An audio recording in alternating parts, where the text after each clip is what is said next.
gente deu aí uns 10 minutinhos para quem está um pouquinho mais atrasado, né? Que de repente sempre entra atrasado, para a gente poder permitir o acesso, né? Antes de nós começarmos, vamos orar? Vou pedir para o Ricardo, por favor, Ricardo, ore para que Deus esteja abençoando essa nossa aula desta noite.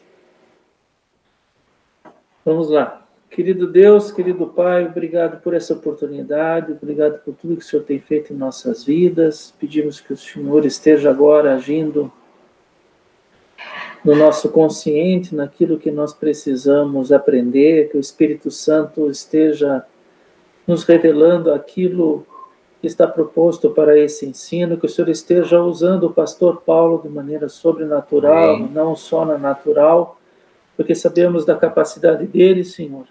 Mas como nós estamos falando de uma palavra, que a palavra é viva, nós sabemos que muitas das coisas podem ser acrescentadas em nossas vidas, naquilo Sim, que Deus. o pastor Paulo está transmitindo nesses dias, em que têm sido dias tão enriquecedores, tão bons, em termos de ensino da sua palavra, Senhor. Pedimos, Pai, que o Senhor esteja abençoando a vida e as famílias das Amém. pessoas aqui representadas, que o Senhor esteja nos guardando de todo o mal, de todo ataque do inimigo, e que, acima de tudo, Senhor, a sua presença se faça presente nesse momento, Pai, para com que nós saibamos que o Senhor está conosco neste momento, assim como em todos os momentos das nossas vidas, mas o Senhor é o nosso convidado especial para a participação deste evento, Senhor. É o que nós te pedimos em nome de Jesus. Amém. Amém. Glória a Deus. Queridos, então hoje nós temos apenas 2 lições, é a lição 9 e a lição 10. O nosso tempo de aula hoje deve ser menor, naturalmente, porque o conteúdo é menor e também, pelo que eu pude observar durante o preparo dessas lições, são assuntos bastante conhecidos, né? Certamente alguma coisa nova vai nos acrescentar, sempre acrescenta, mas a maior parte já é do nosso conhecimento, e então a gente vai poder conduzir essa lição de uma forma mais tranquila e até mais rápida. Fiquem sempre à vontade, vocês sabem, quando quiser fazer a sua pergunta, seu comentário, abre o seu microfone, participa, porque isso é que enriquece bastante as nossas aulas, ok? Eu vou colocar na tela, então, os nossos slides, para que a gente possa dar início, então, tá bom? Vamos lá?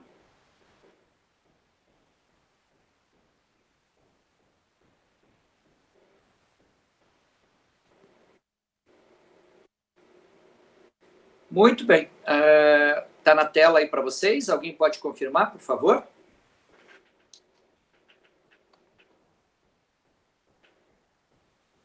Sim, pastor, está então na tela. Em frente. Vamos lá. Apostila, página 158, lição número 9, a organização da igreja, né? Como todos vocês sabem, nós estamos estudando a bibliologia, né? E a Bíblia e a igreja, né? Então, dentro das escrituras sagradas, de que maneira a igreja se apresenta, né? Organizada, como nós vamos ver nas 2 lições de hoje, tá bom?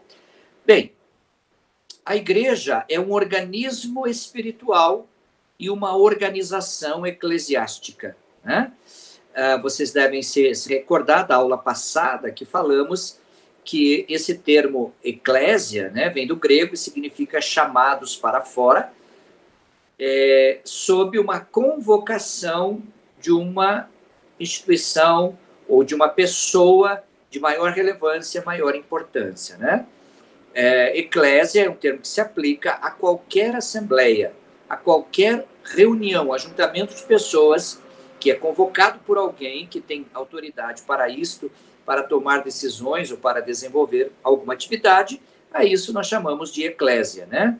Ou uma assembleia também. Muito bem. Vamos em frente e vamos ver algumas definições interessantes, né, a respeito da igreja que o nosso autor da apostila nos apresenta. Então, estou na página 160 agora, né? A igreja como organização, o que é? é um conjunto de ações e pessoas que atuam de forma ordenada na construção de algo. De forma genérica, bem ampla, é isto que nós chamamos de organização, né? A igreja é uma organização? Sim, também é, porque ela é uma instituição formalizada dentro das leis do país. Ela tem um CNPJ, né? Que dá uma identidade jurídica a esta instituição que é a igreja. Mas a igreja, no contexto bíblico, e principalmente, ela é um organismo formado por elementos interagentes e interdependentes que constitui um ser vivo. Então, a igreja é um organismo mais do que uma organização, porque ela é justamente um ser vivo, não é um ser preso aos elementos ou aos aspectos materiais, como é o caso da organização, mas tem vida própria, né? E a vida da igreja do Senhor, do corpo do Senhor, é o Espírito Santo que habita no corpo de Cristo, né? E dá vida a esse corpo, cuja cabeça é o próprio Senhor Jesus, né? Então vamos em frente, vamos lá. A igreja, né? Organismo formado por todos os crentes de todos os períodos de tempo, ok? Quem pode ler para nós, por favor, esta referência de 1 Coríntios, capítulo 12, versículos 12 e 13? Vamos lá. Quem achar já pode ler para todos nós aí, tá certo?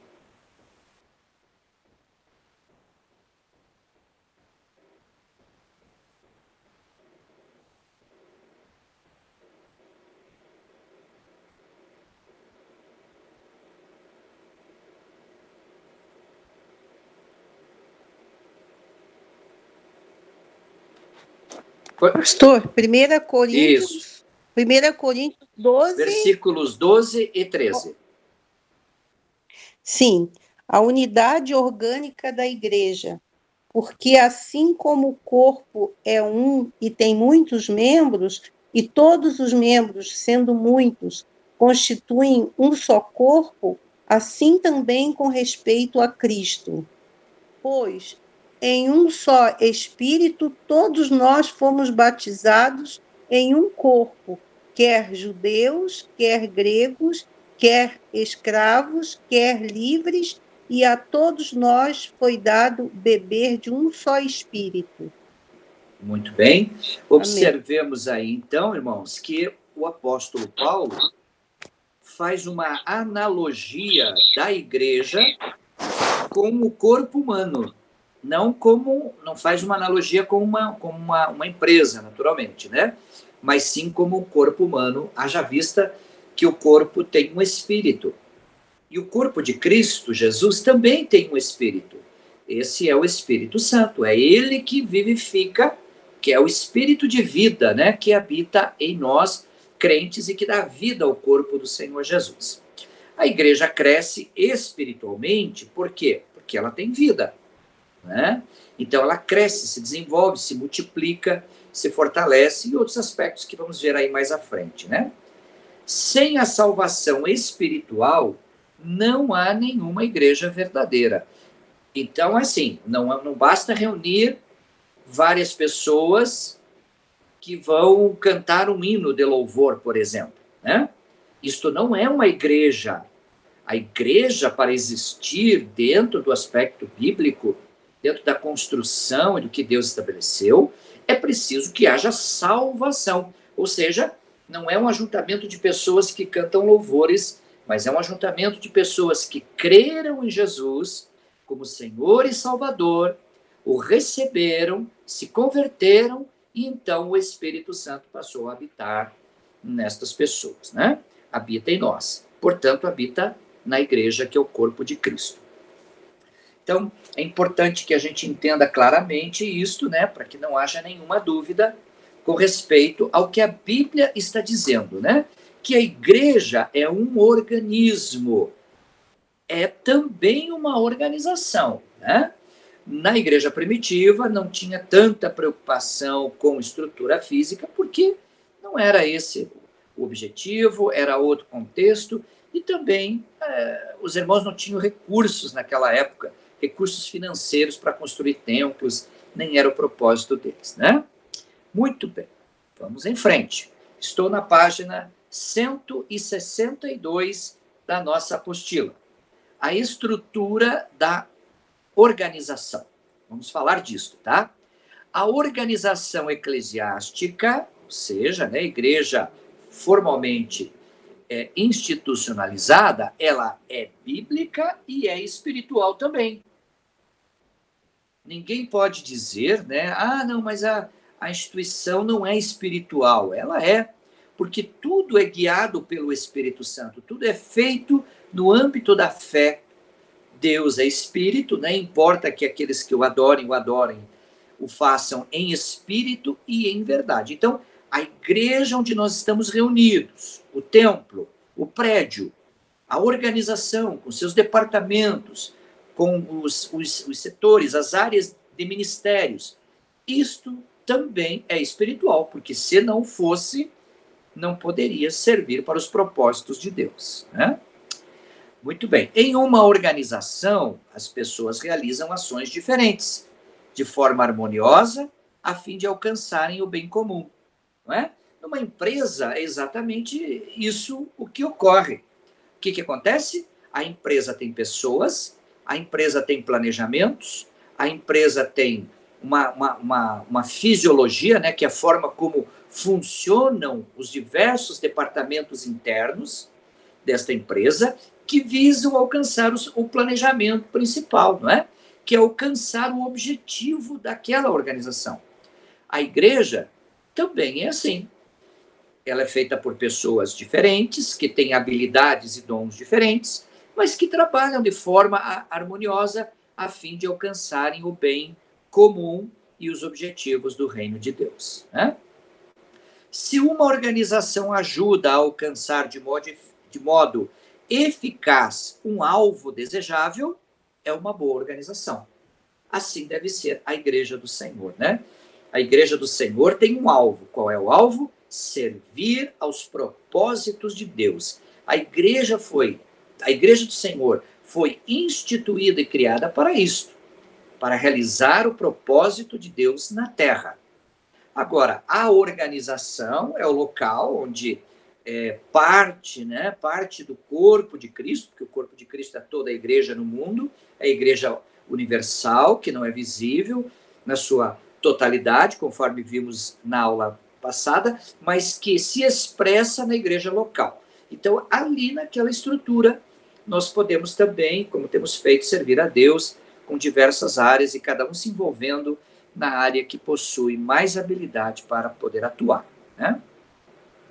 Líderes da igreja. Isso está na página 163. Bom, todas as organizações têm líderes e liderados. Todas, independentemente de ser uma igreja, de ser uma empresa, de ser uma escola, enfim, de ser uma ONG, enfim, qualquer forma de organização tem líderes e tem liderados. As funções da liderança eclesiástica seguem os padrões bíblicos. Atenção, isso é importante, tá? Porque nós temos líderes dentro da igreja, mas as funções de um líder cristão que atua dentro da assembleia, né, da eclésia, da igreja, segue um padrão. Não é um padrão de mercado, né? Se comparado à questão de uma empresa que tem fins lucrativos, mas ela segue um padrão bíblico. Onde está isto? Está na Bíblia, que é a palavra de Deus. Então, vamos ver como é que a igreja primitiva se constituía nesse sentido, de que forma os líderes da igreja eram chamados, qual era a nomenclatura e de que forma eles trabalhavam, tá bom? Muito bem, alguém já prepara aí Atos, capítulo 20, versículo 17. Outro já, por favor, deixe Tito, capítulo 1, versículo 7 em mãos, e outro ainda, 1 Timóteo 4,14. Vamos então a Atos, capítulo 20, versículo 17. Quem pode ler? De Mileto, Paulo mandou chamar presbíteros da igreja de Éfeso. Ok. Então, existiam duas nomenclaturas que se referiam aos pastores, né? Eram anciãos ou presbíteros, certo? Agora, o termo bispo também aparece, claro, o bispo é o pastor de uma igreja local, né? E também era usado esse termo para um superintendente, aquele que cuidava de várias igrejas. Mas vamos por partes, né? O bispo, esse termo usado para se referir a um líder da igreja. Isto está em Tito, capítulo 1, versículo 7. Quem vai ler?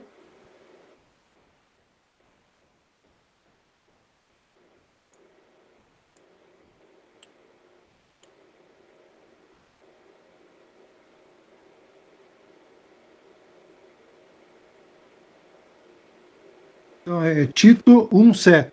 Tito Ok? 1,7. Porque convém que o bispo seja irrepreensível como despenseiro da casa de Deus, não soberbo, nem iracundo, nem dado ao vinho, nem despancador, nem cobiçoso, de torpe ganância. Ok, Chiquinho, obrigado. Oi. Não, É o- ia é o- continuar é o 8, 7. desculpa. É. Ok. Tá ok, obrigado, viu? Então, Ok. o bispo, né, era um termo também usado, uma classificação também usada para se referir ao líder de uma igreja local. Agora, literalmente, o termo bispo significa superintendente, né? Aquele que supervisiona um grupo de igrejas, certo? E o presbitério, o que era? O presbitério era um grupo formado por vários líderes, né? Então, nós temos a igreja presbiteriana, por exemplo, né? O que isto significa? Que as decisões são tomadas por um colegiado formado por vários líderes e estes líderes compõem o presbitério daquela igreja. Quem vai ler, então, 1 Timóteo 4,14?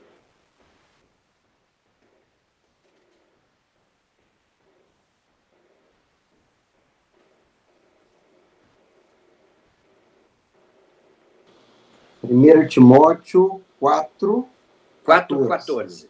Ok. Então diz assim a palavra do Senhor. Não deixe de usar o dom que Deus lhe deu por meio dos profetas, quando os líderes da igreja colocaram as mãos sobre a sua cabeça. Muito bem. Então, esses líderes da igreja formavam o quê? O presbitério daquela igreja, certo? Vamos ler, então, já a seguir, essa referência que está em Hebreus, capítulo 13, versículo 7 e versículo 17, tá bom? Vamos entendendo. Lembre-se o que nós estamos fazendo neste momento. Nós estamos vendo de que forma se constituía a liderança da igreja, que é o padrão bíblico para nós, ok? Então, Hebreus, capítulo 13, versículo 7 e versículo 17. Por favor, quem vai ler?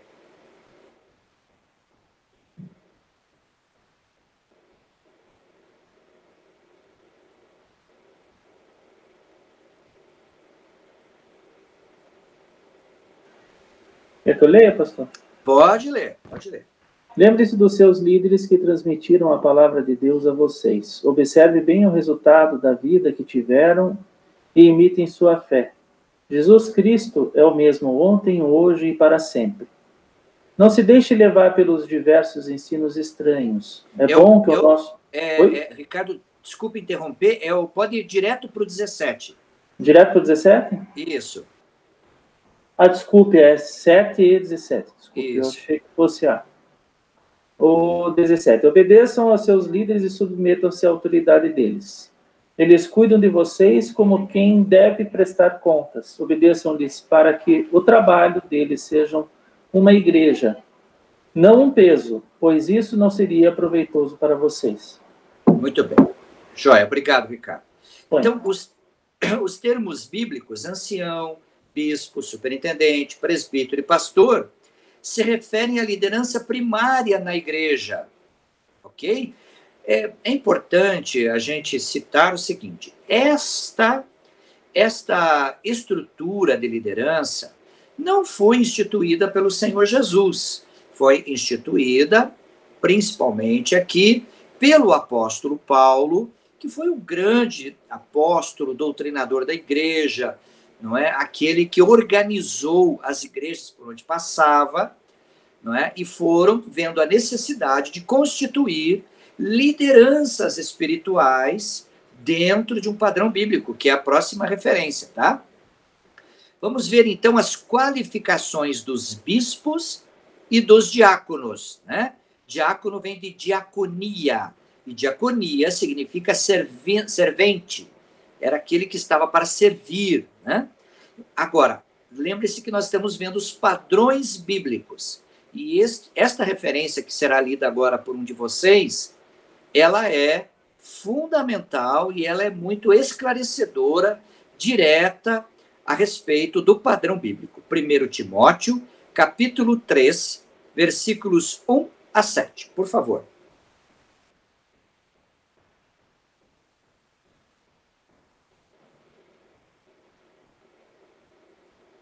Ok, 1 Timóteo 3, 1 a 7. Isso. É uma afirmação verdadeira que, se um homem deseja ser bispo, tem uma boa ambição. Porque um bispo deve ser um homem bom, contra cuja vida não se possa falar nada. Deve ter apenas uma mulher e deve ser trabalhador cuidadoso, sensato e respeitável. Deve ter prazer em receber hóspedes em casa e deve ser um bom mestre das Escrituras. Não deve ter o vício da bebida, nem ser violento, mas deve ser amável e pacífico, e não ter amor ao dinheiro. Ele deve governar bem a sua família, com filhos que obedeçam com todo respeito. Porque se um homem não consegue governar a sua própria família, como poderá cuidar da igreja de Deus? O bispo não deve ser um novato na fé, pois poderia ficar orgulhoso. E o orgulho vem antes da queda, como aconteceu com o diabo. De igual modo, ele deve ser bem conceituado entre as pessoas de fora da igreja, a fim de que o diabo não o enlace com muitas acusações e o deixe sem credibilidade para guiar o seu rebanho. Ok, pastor André, muito obrigado, viu? Ótimo. Meus irmãos, atentem bem para isso que o pastor André acabou de ler, porque imaginemos que a denominação tivesse um setor de recursos humanos responsável pela seleção de candidatos a serem pastores. Ora, dentro de uma empresa, quando você vai contratar alguém, você faz um desenho do perfil do cargo, né? O cargo que é, por exemplo, gerente de atendimento. Esse é o cargo. Quais são as funções que um gerente de atendimento executa no dia a dia de trabalho? Então, é feita uma lista de todas as funções que ele exerce dentro do cargo de gerente de atendimento. Portanto, existe ali um perfil. Do outro lado, se faz o perfil da pessoa que vai ocupar esse cargo. Como deve ser esta pessoa? Qual o nível de escolaridade? Precisa ter experiência ou não? Precisa falar mais de um idioma?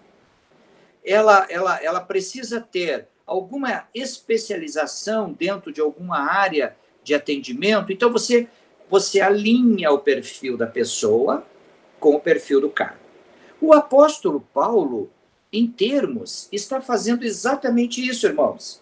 Ele está desenhando o perfil do cargo de pastor ou de bispo ou de presbítero. Quais são as funções de um pastor?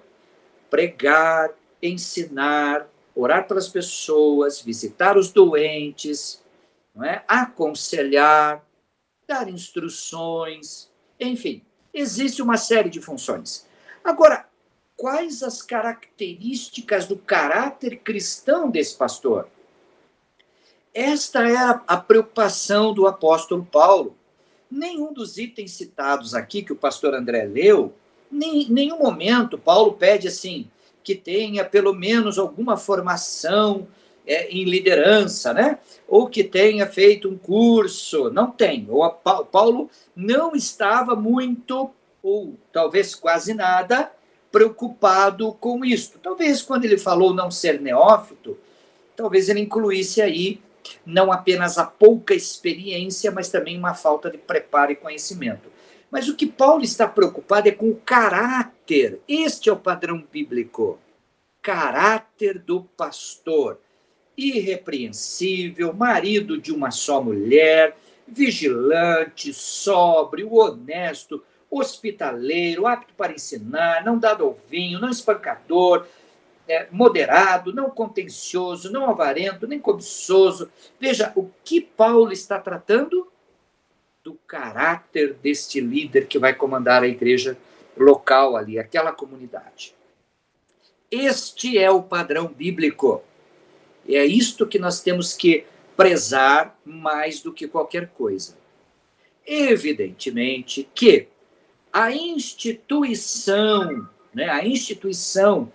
eclesiástica pede que também, além destas características fundamentais, a igreja contemporânea pede que o sujeito tenha formação, que tenha, se não tiver um curso superior necessariamente, mas tenha uma formação suficiente para se comunicar de forma correta, usar o português corretamente, que tenha alguma noção de gestão, de administração. Quer dizer, a igreja contemporânea institucionalizada pede isso.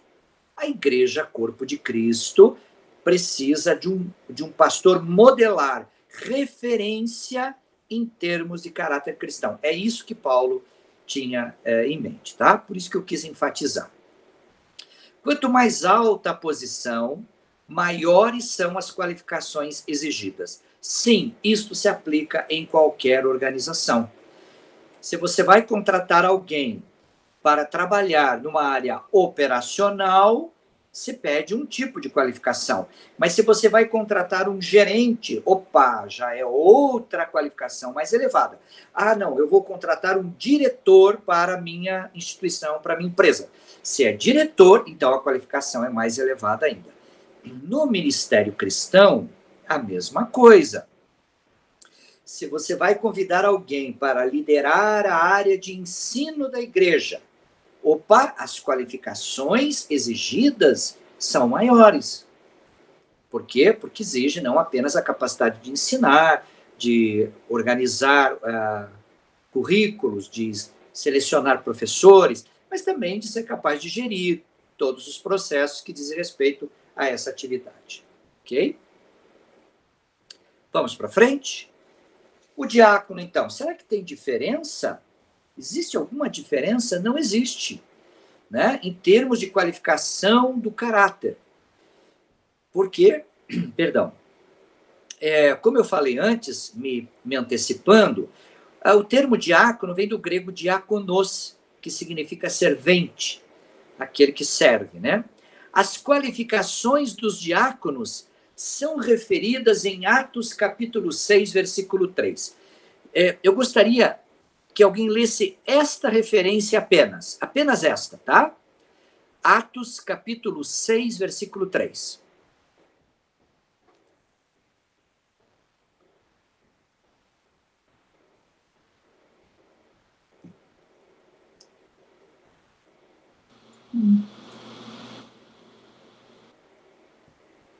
Então, diz a palavra do Senhor, Atos 6:3.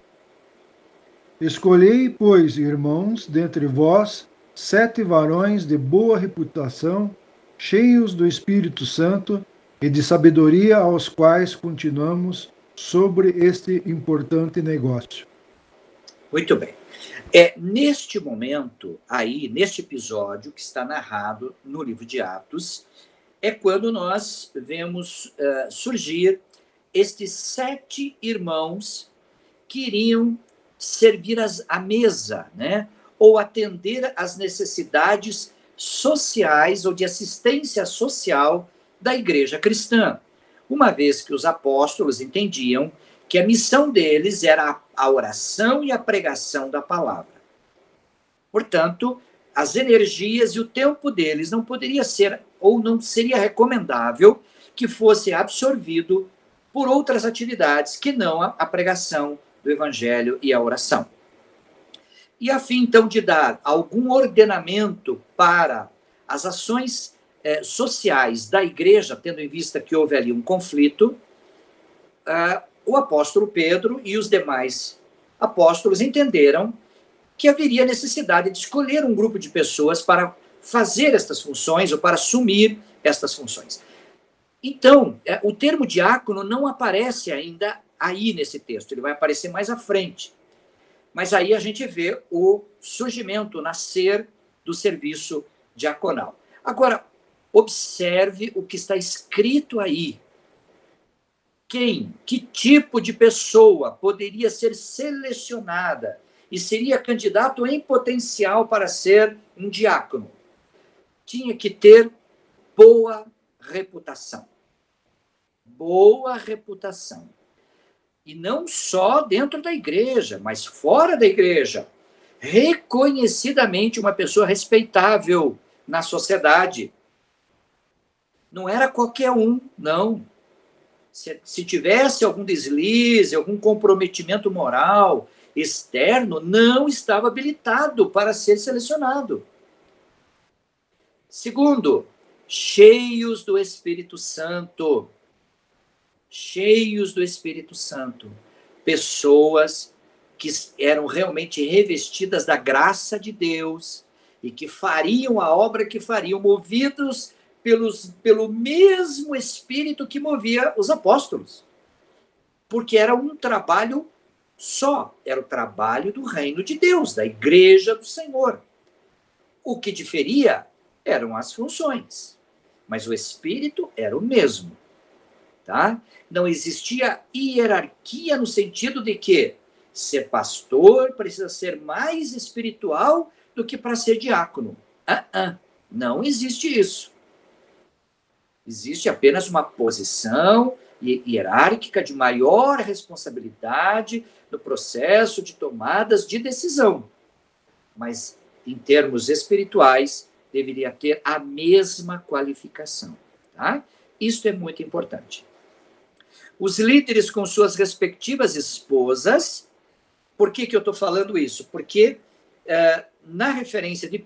Bom, eu vou pedir para alguém ler 1 Timóteo, capítulo 3, por favor, leia do versículo 10 ao 12, por favor. Quem tiver com a Bíblia bem pertinho aí já abre. 1 Timóteo 3, 10 a 12, tá?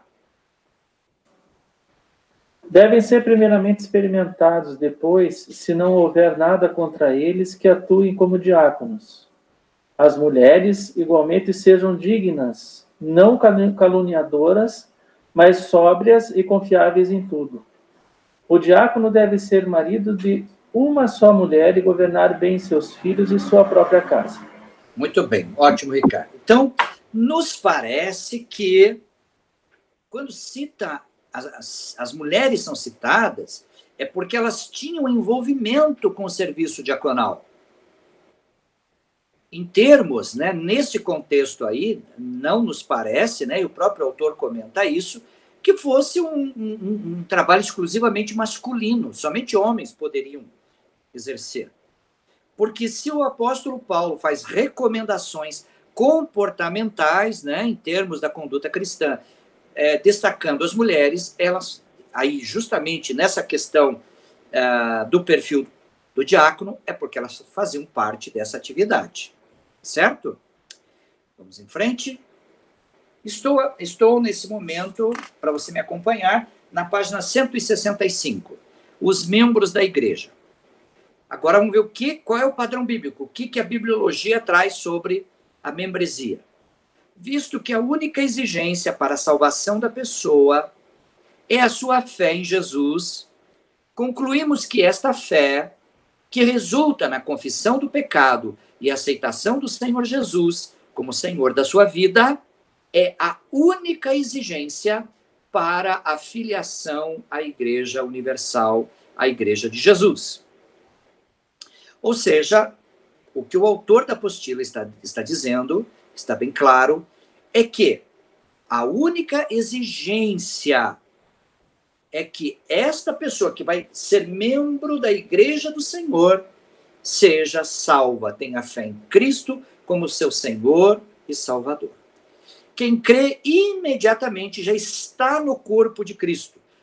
No corpo de Cristo, tá? Não estamos nos referindo, nesse momento, nessa situação, à questão da organização institucional igreja, mas sim igreja como corpo de Jesus.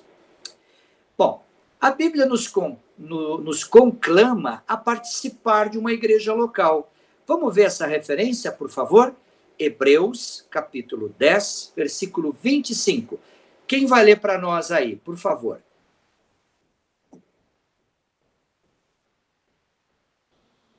Hebreus 10, 25. Isso.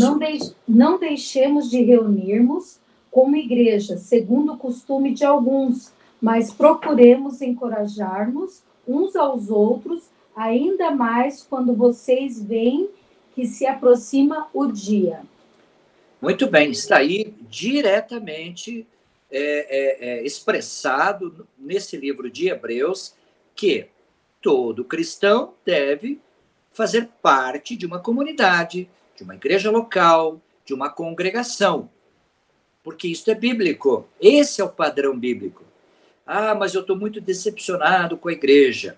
Ah, igreja nenhuma adianta, porque lá tem todas as igrejas, têm a mesma coisa e tal. Bom, o sujeito, quando ele quer se justificar, ou justificar seus atos e sua decisão, ele vai buscar, claro, todos os argumentos que lhe favoreçam. Porém, acima de todos os nossos argumentos está o padrão bíblico. É isso que o cristão precisa entender, porque ele vive pelo que crê, e crê na palavra, né? Então, a filiação a uma igreja local não salva pessoa alguma, mas oferece oportunidade de crescimento espiritual, comunhão e serviço. Olha que coisa bonita isso aqui. A filiação não salva, mas ela oferece oportunidade para que a pessoa aprenda da palavra, para que a pessoa tenha comunhão com aqueles que são salvos também, e para que ela use os dons e habilidades que Deus lhe deu a serviço dos irmãos do reino de Deus.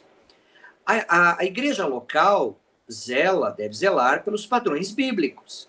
É a grande escola dos cristãos, né? Também não existe um modelo único de igreja aplicável a todas. Isso é muito importante. Os missionários que o digam, né? Pastor André, pastora Cláudia, né? Que já rodaram aí vários lugares do mundo como missionários. Então, assim, não existe um modelo. O modelo de igreja de Jesus é esse aqui. Todo mundo vai copiar este aqui. Não existe. Por quê? Porque existem muitas culturas distintas, ambientes distintos, contextos distintos, não é? Aí entra e se aplica o que a Escritura chama de a multiforme graça de Deus. Imagine se a graça de Deus só alcançasse aquele modelo. Como seria isso? Seria impossível, né? Mas não existe um modelo único de igreja que se aplique a todas as pessoas, em todos os lugares. Tá? A tarefa mais importante é pregar o evangelho e ensinar a mensagem integral da Bíblia. Esse é o grande papel da igreja. Claro, a gente constrói templos, evidentemente. Nós temos uma organização formal, com normas e regras dentro da igreja institucional? Claro que temos. Temos um organograma, né? Uma estrutura hierárquica de departamentos, de líderes? Evidentemente que temos. Nós temos uma área de compras para poder adquirir materiais e viabilizar o trabalho da igreja local? Claro que temos. Tudo isso é bom e necessário, não é um mal em si. Mas a tarefa mais importante é pregar o evangelho e ensinar a mensagem. O dia que a gente começar, né, ou qualquer igreja, né, enveredar pelo caminho do materialismo, do consumismo, do ter para poder ter influência, não está cumprindo o seu papel, né? Acompanhe comigo, Funções da Organização, página 166. Tá? Vamos ver, então, quais são as funções? Primeiro, governando a igreja. Por favor, quem pode ler 1 Coríntios 12, 28. Outro irmão já separa 1 Timóteo 5, 17. Outro já prepara Romanos 13, 1. Outro já prepara 1 Pedro 5, 1 a 3. E outro, 1 Timóteo 5, 19 e 20, tá bom? Vamos ler esses textos bíblicos para nós entendermos o que a bibliologia trata sobre essa questão, para que, se alguém nos questionar, nós possamos ter como referendar isso dentro das Escrituras. Então, governando a igreja, quem vai ler 1 Coríntios 12, 28, por favor, pode ler.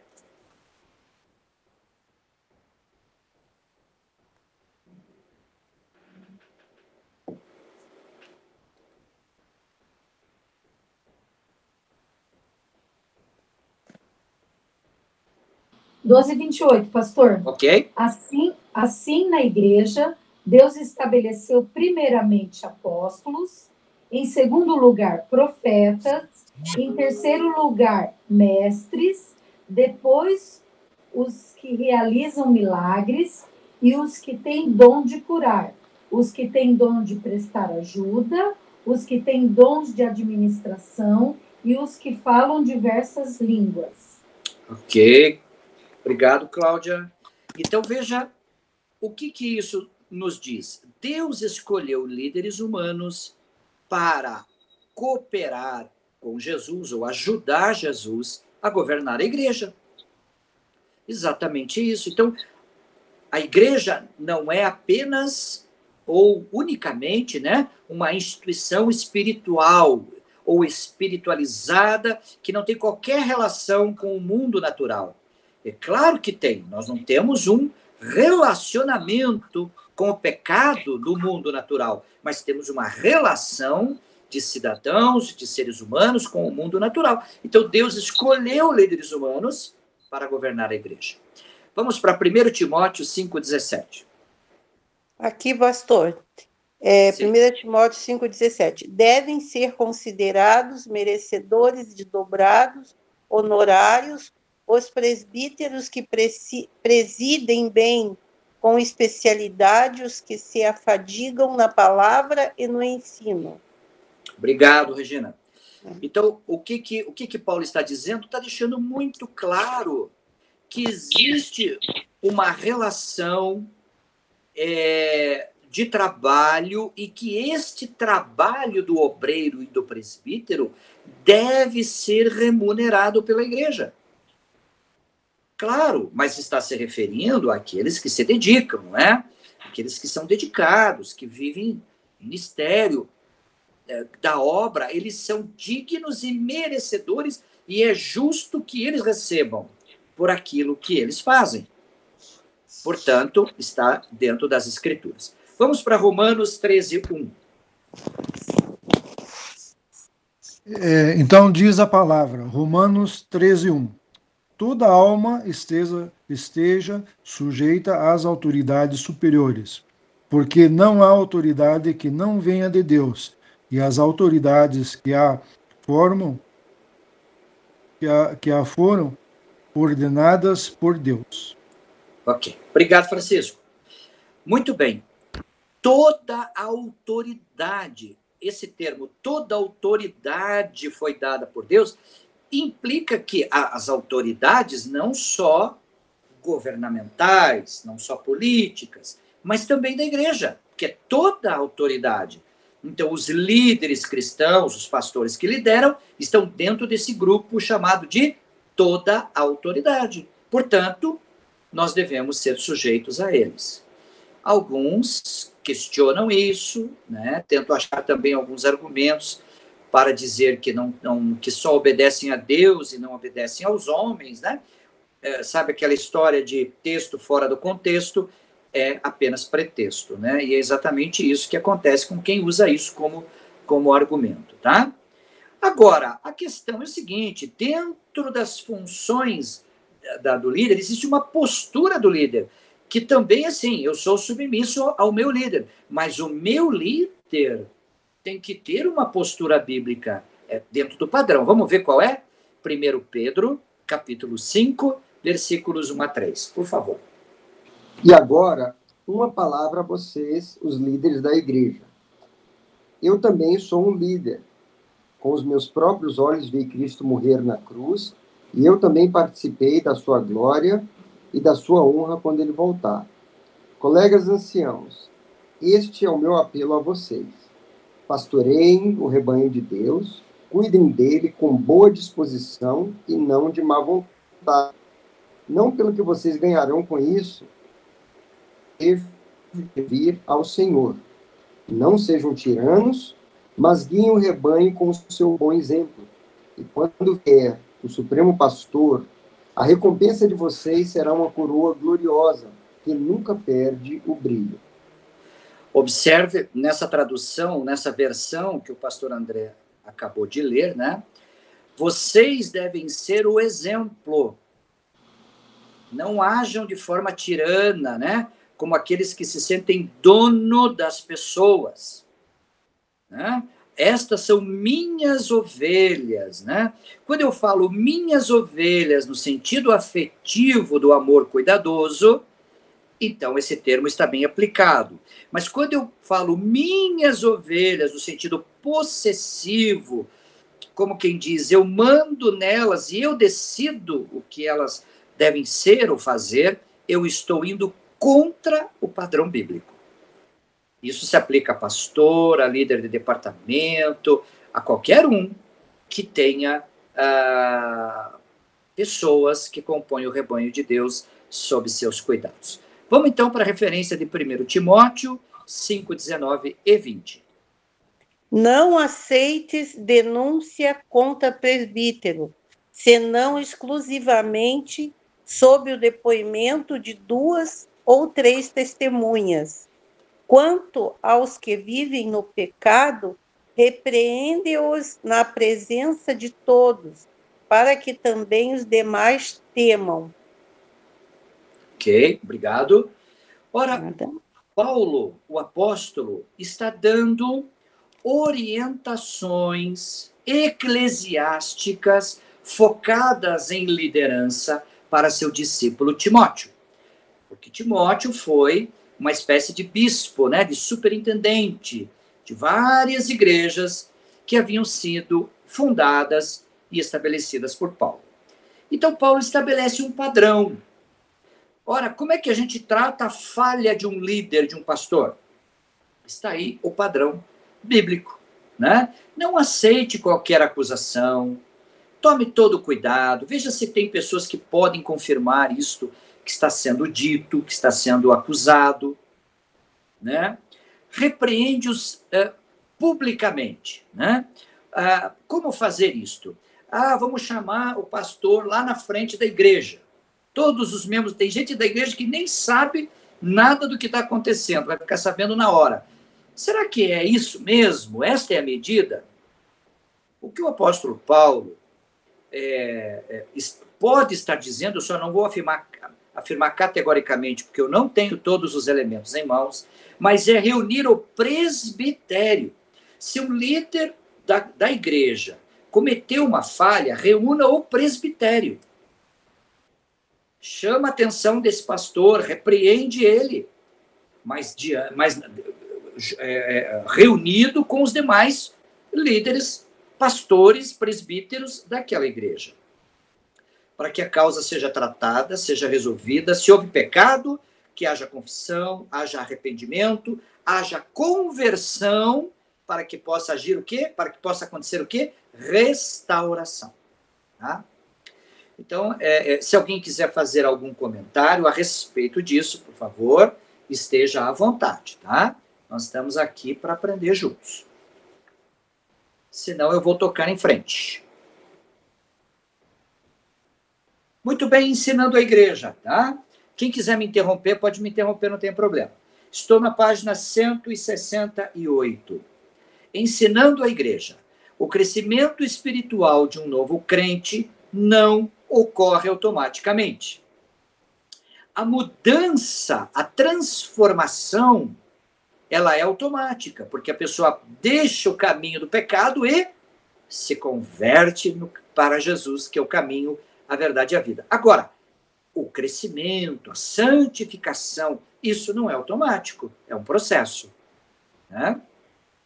Deus equipou o corpo com os tipos específicos de assistência que têm a capacidade de promover o crescimento cristão, né?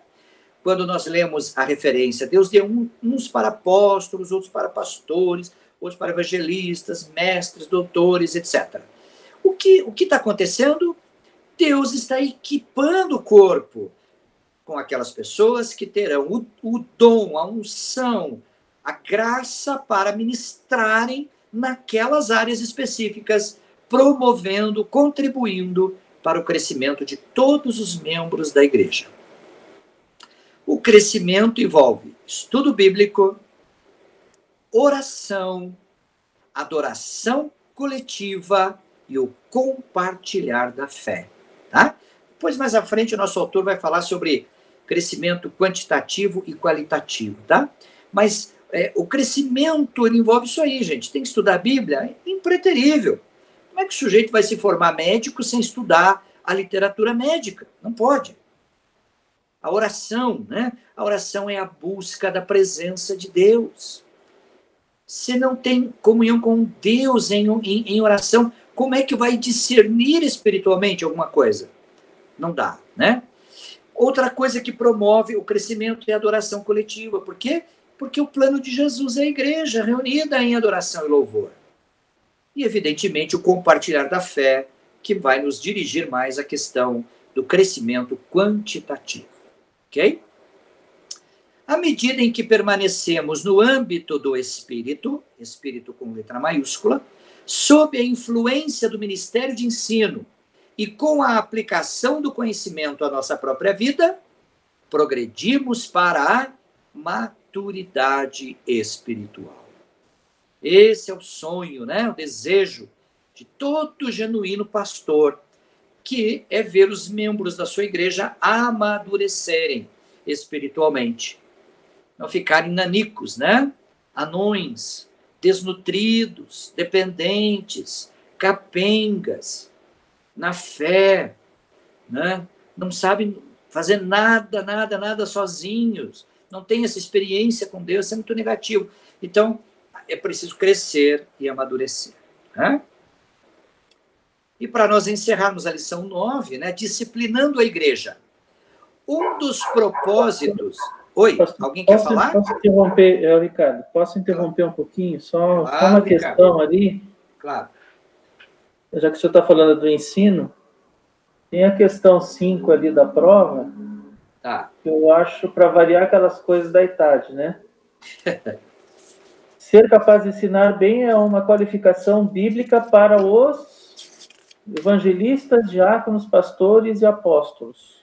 Bom, conforme o que está na apostila, o autor diz que a função de pastor e de mestre é praticamente a mesma coisa. Ele até ele coloca ali no trechinho, ele põe assim, pastor / mestre. Ok? Então, a função de ensinar é do pastor também. É que hoje em dia não é bem assim, né? Okay. Por exemplo, do meu ponto de vista, né? Por exemplo, os evangelistas, né? O pastor André e a pastora Cláudia, que foram missionários, são missionários, né? Certo. Eles ensinavam a palavra, ensinam a palavra. Certo. Né? Diácono também tem em alguns momentos, né, que ensina a palavra. Pastores, certo. Óbvio. Apóstolos estaria no mesmo nível aí de missionários do meu ponto de vista. Então, hoje em dia, todos eles ensinam, né? Não sei, está certo, do ponto de vista da qualificação bíblica?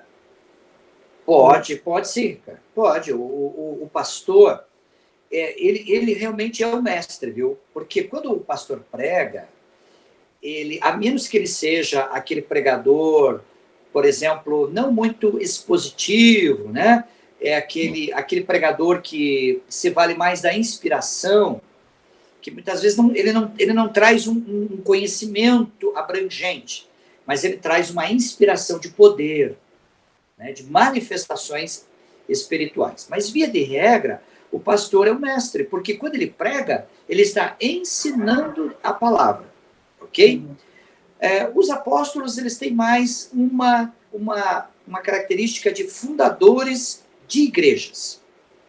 Agora, o missionário, se o pastor André concorda, ele pode até se manifestar sobre isso, o missionário, na minha ótica, ele praticamente abrange todas estas funções, porque ele evangeliza, ele acaba fundando uma congregação, ele ensina a Bíblia, não é? Então ele diácono é tudo, né? Faz tudo.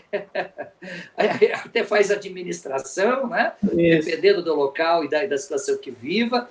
Então, realmente, hoje, Ricardo, no contexto contemporâneo, né, você vê que os pastores não são apenas pastores cuidadores no rebanho em termos de atendimento pastoral, mas eles também são administradores. E há quem diga que são executivos eclesiásticos, dependendo do tamanho da igreja, né, da organização e da estrutura, de certo modo, eles acabam acumulando essas funções aí. Eu queria acrescentar aqui, Ricardo, olhando ali para a nossa apostila, na página 163, quando está falando sobre os líderes da igreja, o pastor Paulo explicou bem ali a questão dos termos bíblicos, como ancião, bispo, superintendente, presbítero e pastor. Esses que estão na condição de líderes, a gente vê ali, em 1 Timóteo 3, no versos 1 a 7, aquela lista de exigências, vamos usar essa palavra, para que a pessoa ocupe a função de liderança.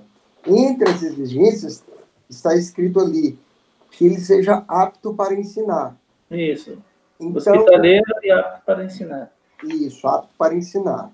Então, se alguém vai exercer liderança, eu entendo aqui pela lição, pela recomendação de Paulo a Timóteo, é que aquele que almeja a função de liderança, ele tem que se preparar, ele tem que estar apto para ensinar, porque essa é uma exigência. Se você vai ser um líder eclesiástico, você tem que se preparar e ser pronto para ensinar. Agora, existe uma diferença entre o dom para exercer determinado ministério e a ação do ensino. Por exemplo, todos os cristãos são chamados para pregar o evangelho. Todos somos comissionados para evangelizar, mas nem todos somos evangelistas. Tem aqueles que são evangelistas, né?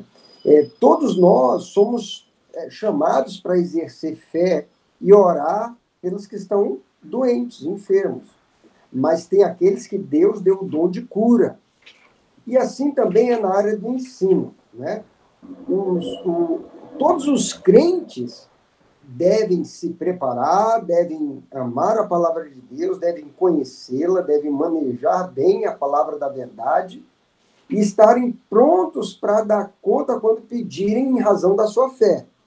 Agora, tem aqueles que têm o dom do ensino, de mestre, né, que veio para a edificação da igreja. E todos aqueles que se lançam para exercer uma função de liderança, daí é uma exigência, deve ser apto para ensinar. Então, é assim que eu vejo. E complementando quanto ao que o pastor Paulo falou sobre a questão do missionário, do termo apostólico, eu penso assim, essa é a minha compreensão pessoal, né? Se nós fôssemos designar o que seria um apóstolo nos dias de hoje, não o apóstolo é como o povo está buscando títulos, né?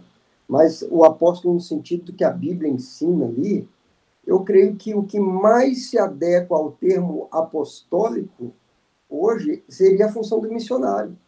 Porque o missionário, ele é realmente esse desbravador, é ele que vai abrir campos para introduzir o evangelho onde ainda não chegou ali, né?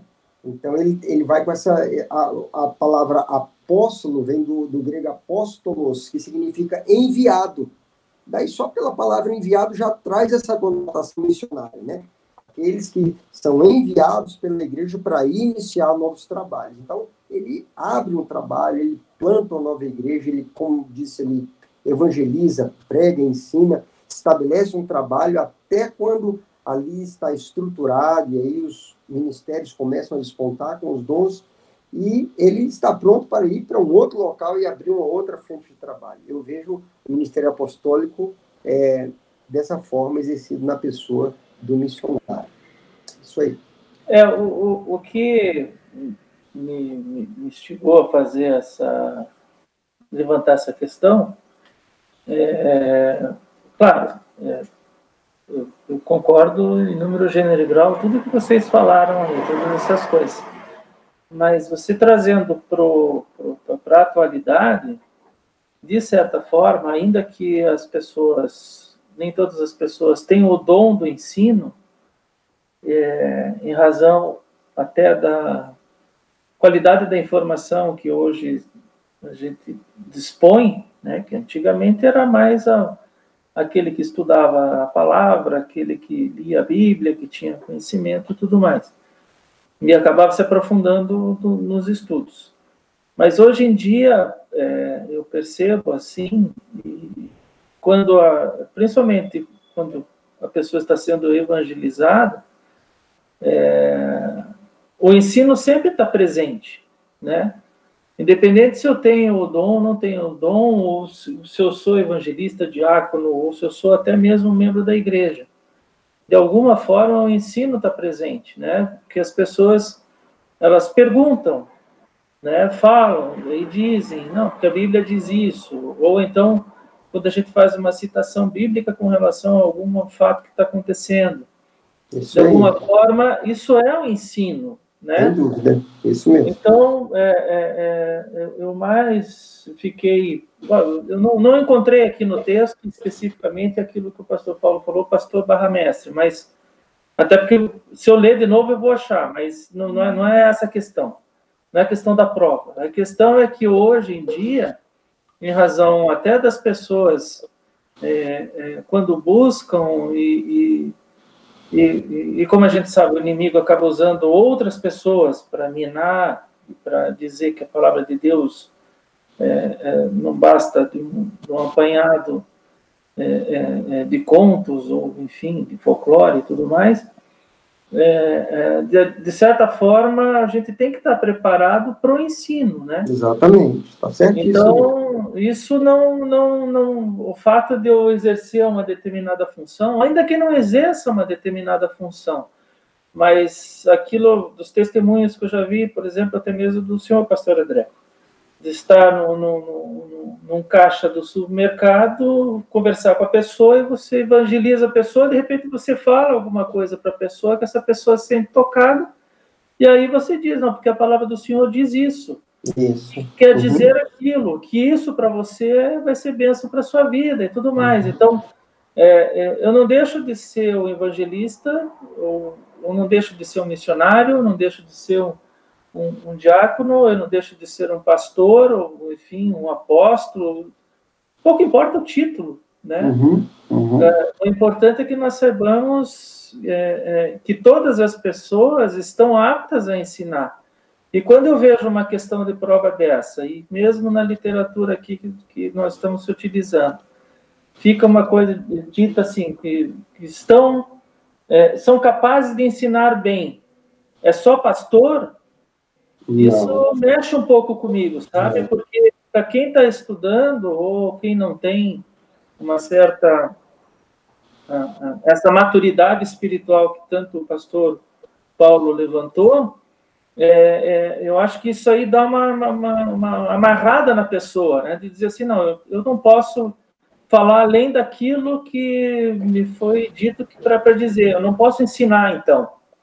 Né? Então, é isso, por isso que eu mais provoquei essa questão, até claro, para ouvir a opinião dos pastores, mas principalmente para levantar essa questão. Não, todos nós estamos aptos a ensinar, sim.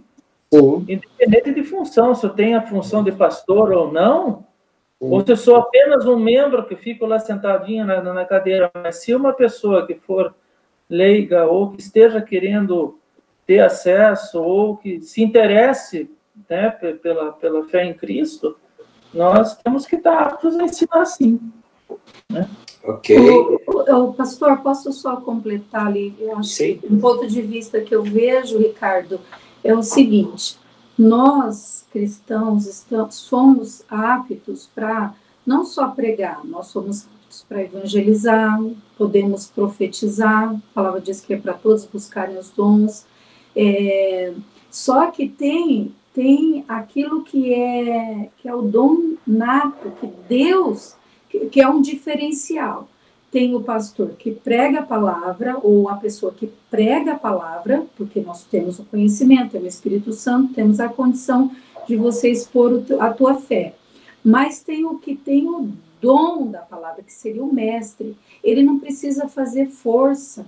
A palavra, a desenvoltura, ou o evangelista, todos nós podemos pregar. Todos, não só podemos, como devemos pregar. Mas o evangelista é algo tão inato nele, que ele espontaneamente, ele sem esforço, ele flui no dom dele. E assim o profeta nós podemos profetizar, mas tem pessoas que eles são chamados para ser profeta. Então a profecia, a forma que ele desenvolve ali o ministério é diferente de quem entrega uma palavra de profecia. Mas eu entendi o ponto do Ricardo. O ponto do Ricardo, que ele está falando aqui, é de a gente não correr o risco de os crentes que não são pastores ou líderes se acomodarem num pensamento, numa mentalidade de dizer assim, eu não preciso estar preparado para ensinar porque eu não sou um pastor ou um líder.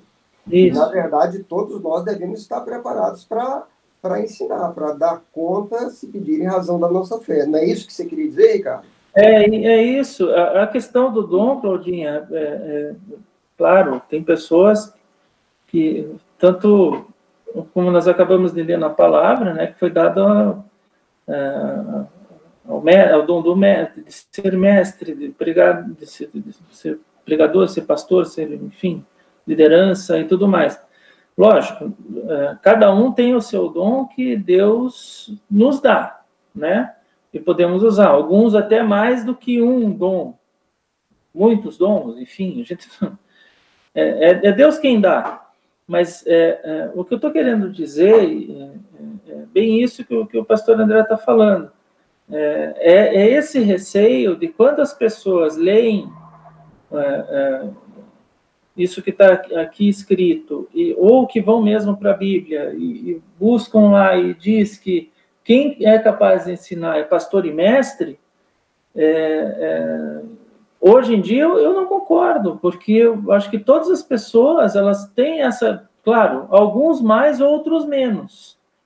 O meu receio é de que, de repente, as pessoas, que até do nosso grupo aqui, que estão participando e tudo mais, elas se sintam intimidadas do ponto de vista de repente, ensinar algo que está ali na palavra e que Deus está usando. Porque, assim como Deus pode fazer uma mula falar ou pedras, você limitar a pessoa pelo fato dela não exercer uma função na igreja, dela não ensinar, não poder ensinar a palavra de Deus, eu não concordo. Eu acho que tem que ser exatamente isso. Eu tenho que estar apto? Tenho. Tenho que ler a Bíblia? Tenho. Eu tenho que ter fundamento? Tenho. Eu tenho que saber o que está escrito na Bíblia para não pegar, interpretar a Bíblia de maneira equivocada ou pegar uma meia verdade da Bíblia e acabar falando algo que o sentido não é esse, né, da palavra, desvirtuar a palavra, claro, tem que saber de todas essas coisas.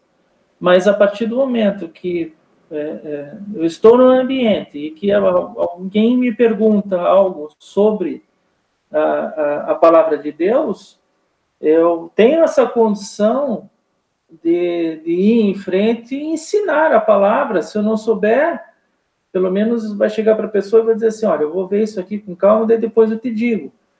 Mas é isso que eu estou querendo dizer, é bem isso que o pastor André falou. Não estou limitado a uma função, né? Mas, Ricardo, irmãos, deixa eu entrar na conversa, né? Claro que ela é bastante instigante, necessária, importante. Eu gostaria de fazer um comentário para a gente poder encerrar e passar para o próximo tópico, tá? Desculpe me alongar, pastor. Não. A aula ela existe para isso, né? Claro que tem algum momento, às vezes a gente precisa dar chamar de volta, né? Porque senão a gente se dispersa. Isso é natural, acontece. Eu queria fazer duas colocações. A primeira delas é que quando nós lemos o texto bíblico com um padrão de século XXI, né, de século XX, e lemos fatos ocorridos no século I, então isso traz para a gente uma certa dificuldade de compreender algumas coisas. Por exemplo, quando eu citei, né, sobre as características do perfil do bispo ou do pastor, em que o apóstolo Paulo tinha o foco na questão do caráter, que não houve nenhuma citação no sentido de que tinha que estudar alguma coisa para ser pastor, por exemplo, né? Era pelo fato de que a igreja primitiva não tinha o cânon sagrado que nós temos hoje. Tinham as cartas de Paulo que circulavam pelas igrejas, mas nós não tínhamos a composição do cânon para ser estudado e para ser transmitido, para ser ensinado para os irmãos daquela época. Essa é a primeira questão. E a segunda, meus amados, eu acho que a gente pode estar esbarrando numa questão conceitual, né? O que é um mestre? O mestre não é aquele que transmite algum conhecimento. O mestre é aquele que, quando ele ensina visualizando a mudança de comportamento daquela pessoa que está sendo ministrada através do ensino que ele está transmitindo. Então, não é apenas a questão de transmitir o saber, mas a questão de transformar em experiência de vida. Esse é o mestre. Ele ensina acreditando que, se a pessoa entender aquilo, ela vai mudar de comportamento e isso vai gerar alguma mudança positiva. O evangelista, o que ele tem em mente? Por que ele é evangelista? Porque o que ele quer é levar o pecador ao arrependimento.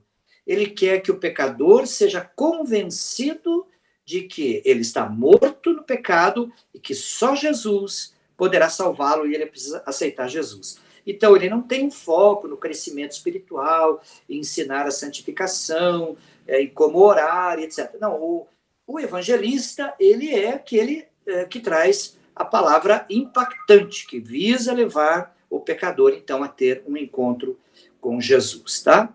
E sobre o apóstolo, foi muito bem comentado pelo pastor André, trazendo para a gente, né, o significado do termo, isso nos ajuda muito. Há uma corrente teológica que pensa que apóstolo não existe mais no mesmo conceito que existia naquela época, quando foram instituídos os apóstolos. Por quê? Porque a Escritura diz assim, devem seguir a doutrina dos apóstolos. Então, nós não temos outras doutrinas, mesmo que tenhamos pessoas, como disse bem o pastor André, se intitulando apóstolos, né? Eles não têm como trazer doutrina nova, né? A única doutrina é a bíblica, que já está escrita, consolidada, ungida, e é a palavra imutável e soberana de Deus, tá bom?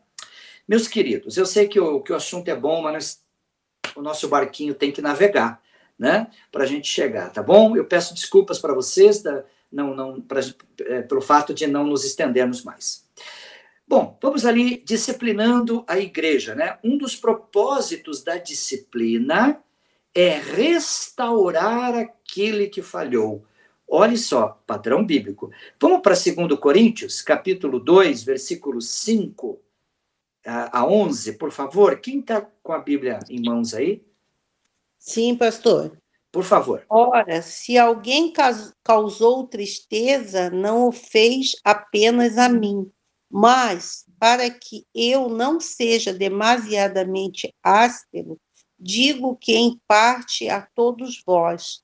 Basta-lhe a punição pela maioria, de modo que deveis, pelo contrário, perdoar-lhe e confortá-lo, para que não seja o mesmo consumido por excessiva tristeza.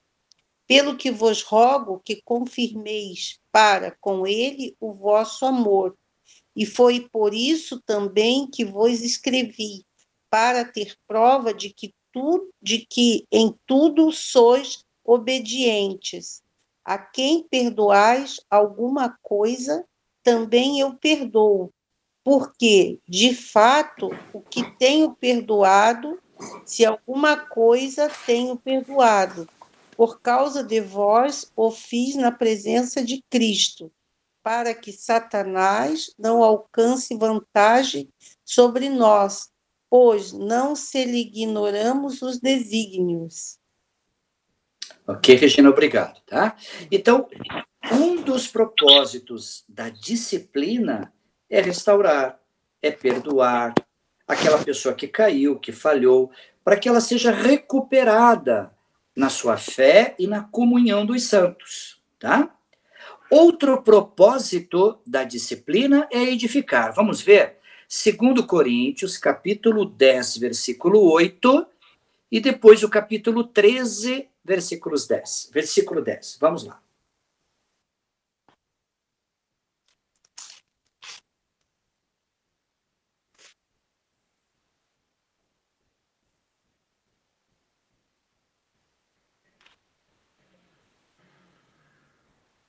Segundo Coríntios 10, 8. 10, 8. Porque se eu me gloriar um pouco mais a respeito da nossa autoridade, a qual o Senhor nos conferiu para edificação e não para destruição vossa, não me envergonharei. Ok, 13, 10.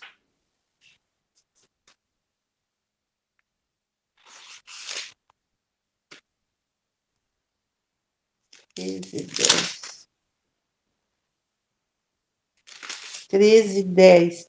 Portanto, escrevo estas coisas estando ausente, para que, estando presente, não venha a usar de rigor, segundo a autoridade que o Senhor me conferiu, para edificação e não para destruir. Muito bem. Então, outro propósito da disciplina ou do disciplinamento, né, da igreja é a edificação. Agora, o amor deve ser a base da ação disciplinar. 1 Timóteo, capítulo 1, versículo 1.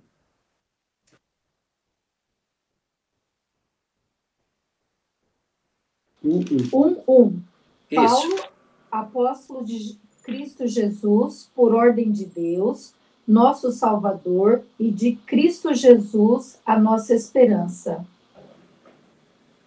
1 Timóteo 1:1, não é? 1 Timóteo 1:1. Será que eu me enganei? Pode ser, né? Claudinha, leia 1 Timóteo mesmo, capítulo 1, versículos 3 a 7, por favor. 3 a 7.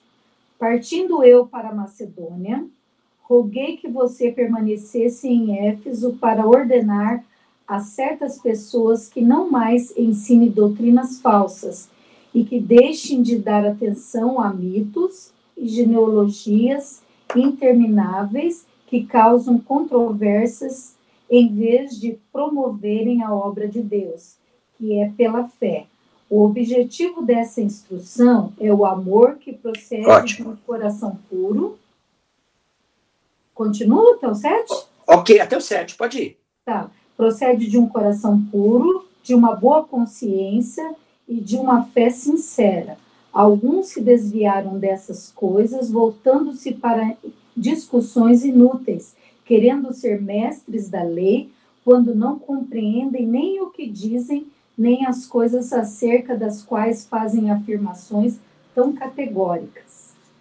Ok, Cláudia, obrigado. Tá certo, agora a referência está correta. Então, esta disciplina deve ter como base o amor. Não pode ser feita nem com raiva, nem com desejo de vingança, nem por inveja. Não deve ser feita com mágoa, né? Mas deve ser feita fundamentada no amor cristão, no amor de Deus. Né? É a próxima pergunta. Então, o propósito da disciplina é restaurar e não castigar. Ok? Muito bem. Meus irmãos, vamos então para a lição de número 10, por favor. Abram suas apostilas, acompanhem comigo. Página 174. Perdão, mais para frente um pouquinho. Página 176. Fica 2 slides no meio da tela, tá vendo? Aí eu tento organizar aqui, ó. Pastor André e Cláudio, fecha o microfone.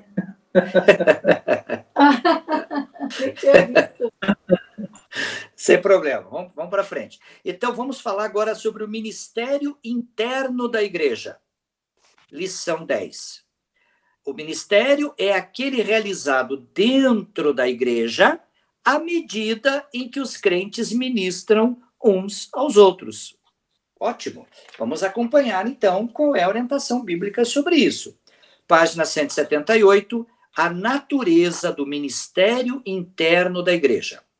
Assim como as partes do corpo humano são interdependentes entre si e todas atuam para o bom desenvolvimento dele, a igreja, que é o corpo de Cristo, deve promover o crescimento harmonioso de todo o corpo, a partir do cuidado de uns para com os outros. Então, ministério interno da igreja, é isso que estamos vendo. Acompanhe comigo, por favor. 1 Coríntios, capítulo 2, e o versículo 14.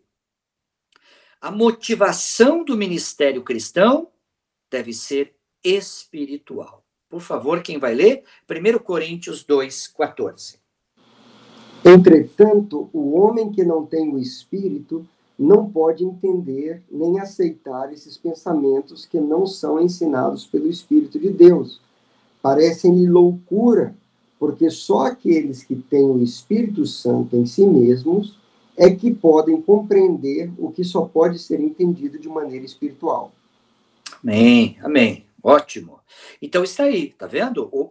A motivação, né, do nosso ministério é espiritual, porque é movido pelo Espírito Santo, né?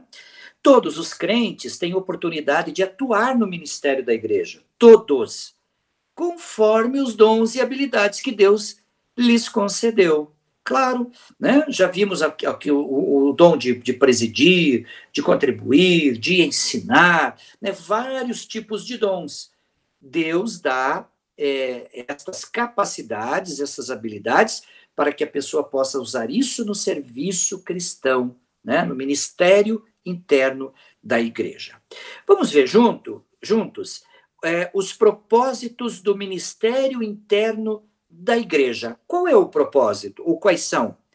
Primeiro, glorificar a Deus. Alguém já separa Romanos 15, 6 e 7. Depois, edificar a igreja, que é Efésios 4, 11 e 12.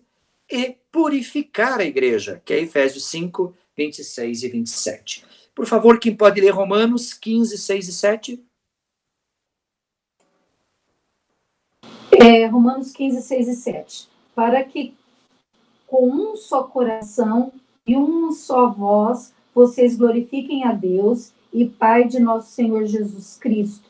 Portanto, aceite-se uns aos outros da mesma forma com que Cristo os aceitou, a fim de que vocês glorifiquem a Deus.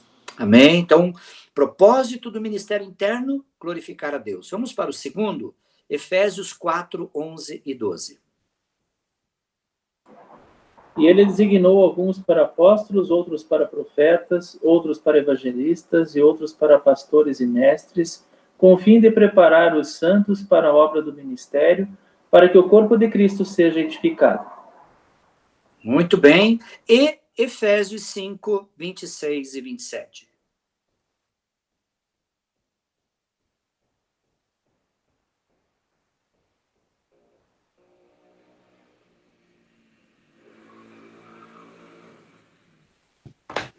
A palavra do Senhor diz, Efésios 5, 26, para Ok. santificar, purificando-a com a lavagem da água pela palavra.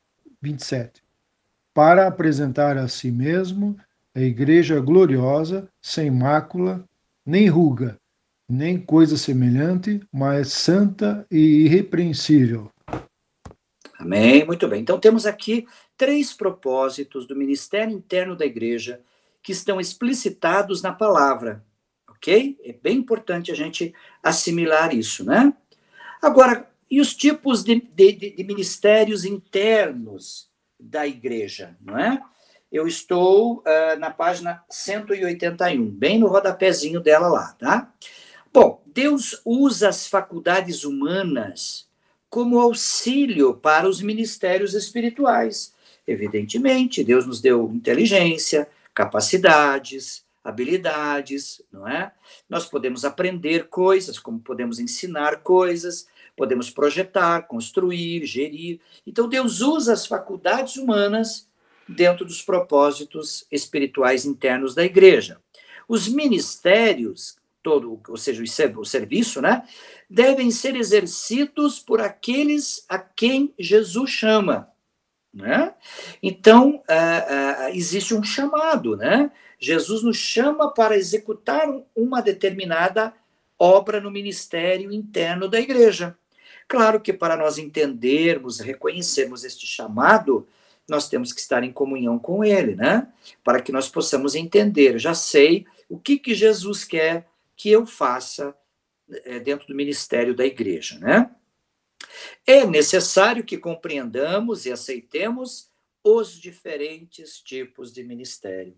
Maravilhoso, né? Quando Paulo compara a igreja com o corpo humano, ele diz assim, se todo o corpo fosse olho, né? O que seria, agora não lembro bem a ordem, mas se todo o corpo fosse olho, o que seria do pé, né? Ou seja, existem diferentes tipos de ministério. Não existem ministérios importantes e ministérios secundários. Existe ministério, cada um dentro da sua área é importante e necessário.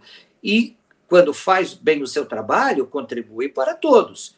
Quando um deles falha, todos sentem a falha cometida, né? Os ministérios dos líderes eclesiásticos, está bem claro aí, já foi lido mais de uma vez, né? Apóstolos, profetas, evangelistas, pastores, doutores ou mestres, né? E o ministério de todos os crentes.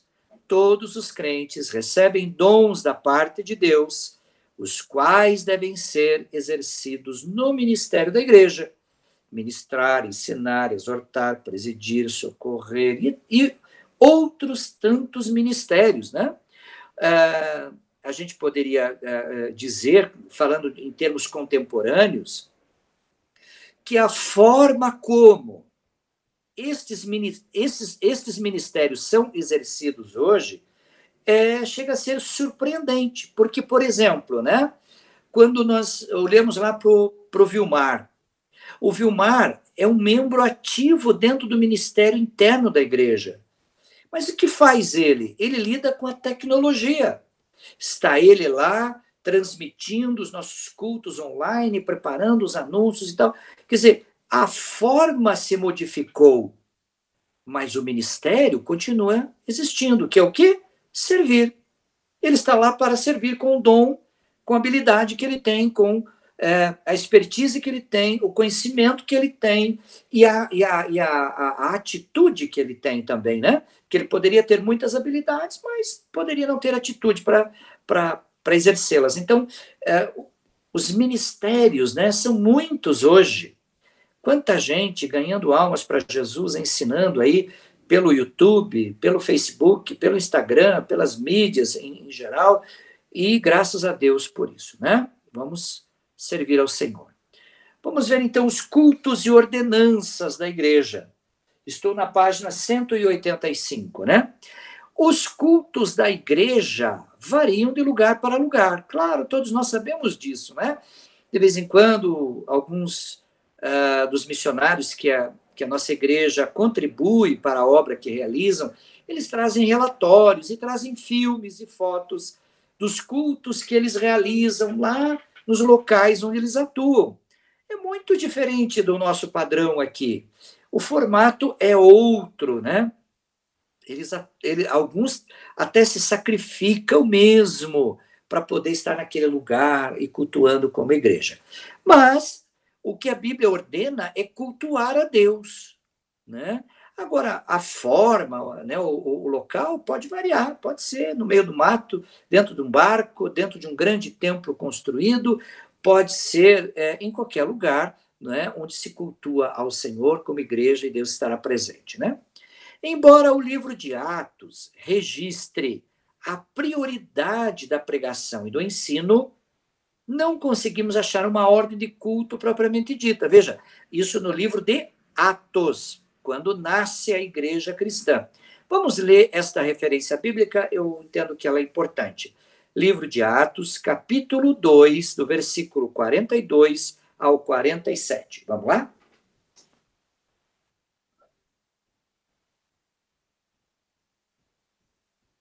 42 a 47. Eles se dedicavam ao ensino dos apóstolos e à comunhão, ao partir do pão e às orações. Todos estavam cheios de temor e muitas maravilhas e sinais eram feitos pelos apóstolos. Os que criam mantinham-se unidos e tinham tudo em comum. Vendendo suas propriedades e bens, distribuíam a cada um conforme sua necessidade. Todos os dias continuavam a reunir-se no pátio do templo, partiam um pão em casa e juntos participavam das refeições com alegria e sinceridade de coração, louvando a Deus e tendo a simpatia de todo o povo. E o Senhor lhes acrescentava diariamente os que iam sendo salvos. Muito bem. Então, o que temos aí, né? Nesse texto de Atos dos Apóstolos, que registra o nascimento da igreja cristã, não existia uma ordenação, uma liturgia propriamente de culto como nós temos hoje. E como veio a surgir depois, inclusive, na igreja cristã, né? A igreja estava nascendo, os irmãos estavam se reunindo, cheios do Espírito Santo, havia, assim, um clima especial naquele momento na igreja, muito amor entre os irmãos, o compartilhamento, e as pessoas queriam conhecer aqueles cristãos, o modo como eles se tratavam, como eles viviam, como eles trabalhavam. Então, esse era o foco, né? Hoje, claro, nós temos que ter a ordenação do culto, né? Nosso culto é bem mais formal, tem bem mais ritos, eu diria até, né? O apóstolo Paulo, ele menciona algumas características dos cultos públicos, né? Em 1 Coríntios 14, não vamos ler, porque é o capítulo todo, certo? Depois você poderá ler, então, esta referência. Mas tinham cânticos, períodos de instrução e operação de dons, tá? Agora sim, adoração coletiva. O alvo era a edificação mútua. Vamos olhar 1 Coríntios 14, 26, por favor, quem pode ler?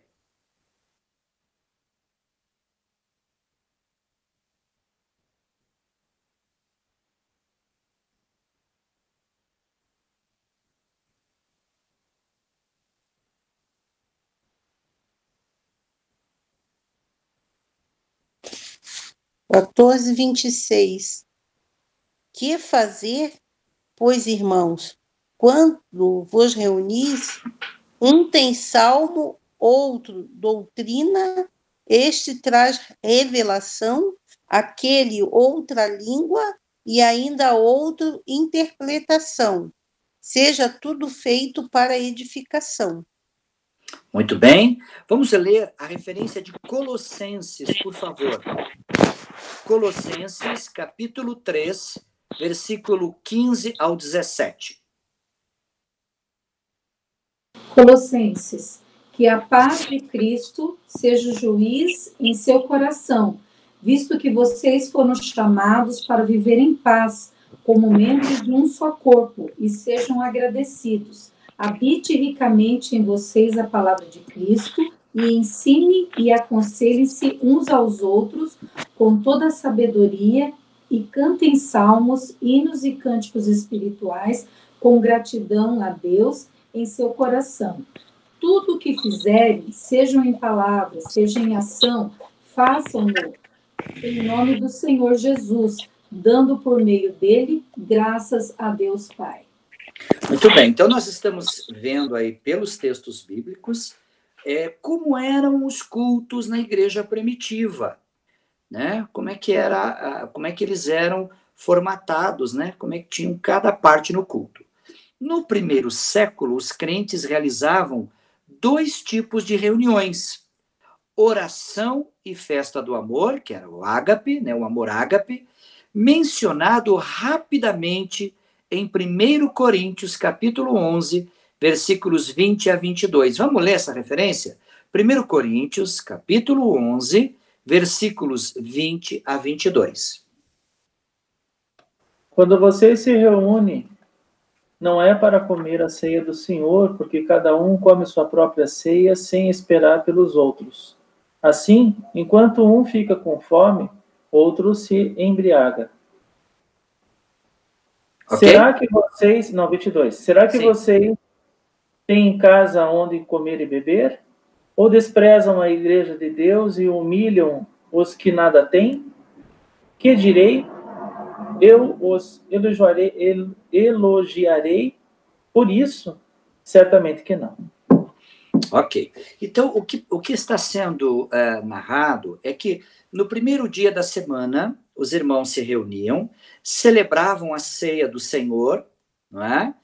Trazendo à memória o que Jesus havia feito por eles todos e por todos os crentes.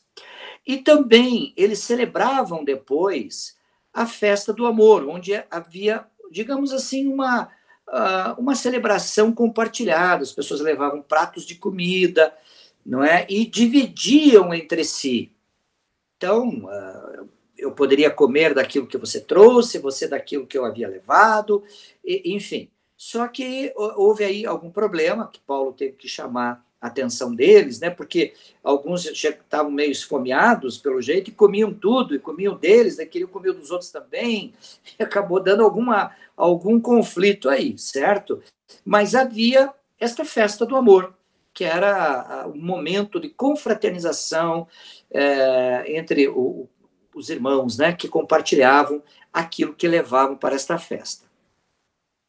Muito bem. Até hoje tem os comilão na ceia. Até hoje tem aqueles que já chegam e já querem comer, né? Muito bem. A adoração. Como podemos... O pastor Paulo. Oi. O pastor Almir diz assim que lá na igreja é igual granja. Enquanto a luz está acesa e a mesa está posta, o povo não para de comer. É isso mesmo. É bem isso mesmo, né? Enquanto tiver a luz acesa, comendo. Muito bem. Como podemos adorar a Deus? Com cânticos de louvor, com palavras de louvor, pela gratidão, pela obediência e fidelidade, com o serviço cristão e os dons, né? São formas como podemos adorar. Agora, como devemos adorar a Deus? João capítulo 4, versículo 24, Jesus conversando com a mulher samaritana, ele vai dizer: Deus é espírito. Importa que os que o adoram, o adorem em espírito e em verdade. Tá? E essa é a grande questão, né? Ela perguntou, mas vocês judeus dizem que a gente tem que ir ao templo para adorar. E Jesus vai dizer, mulher, vai chegar o dia em que não haverá necessidade disso, porque os verdadeiros adoradores são aqueles que adoram ao Pai em espírito e em verdade, né? Muito bem. A oração. A igreja primitiva era caracterizada pela oração. Não vamos ler todas essas referências, tá bom? Mas vamos lá. Primeiro, pela proclamação do evangelho. A igreja orava por isto. orava pelos seus líderes, uma recomendação clara: ore por aqueles que presidem sobre vocês, porque haverão de prestar contas. Oravam pelas igrejas, orai uns pelos outros, com toda oração e súplica, levantando mãos santas, etc. Orar pelos perdidos, né, por aqueles que estão sem salvação. Orar para que Deus envie mais obreiros também. Orar para que fossem destruídas ou continuem sendo destruídas as fortalezas do inimigo. Então, a oração é fundamental, essencial. Sem ela, não tem vida espiritual. Pode ter uma igreja formalizada, pode até ter pregação, ter discurso, palestras muito boas, né? Pode ter uma ação social, né? Que hoje é algo comum, não só nas igrejas, mas em outras organizações fazem isto. Mas, para ter vida com Deus, vida espiritual, na igreja tem que ter oração, né? E também, claro, a comunhão. Né? Eu estou na página 190 da apostila. Né? Então, a comunhão está lá muito clara, né? Acho que foi a pastora Cláudia quem leu, Atos 2:42, onde eles comiam juntos, estavam juntos, dividiam tudo entre si. Então, a igreja ela é fundamental porque tem que existir comunhão entre nós.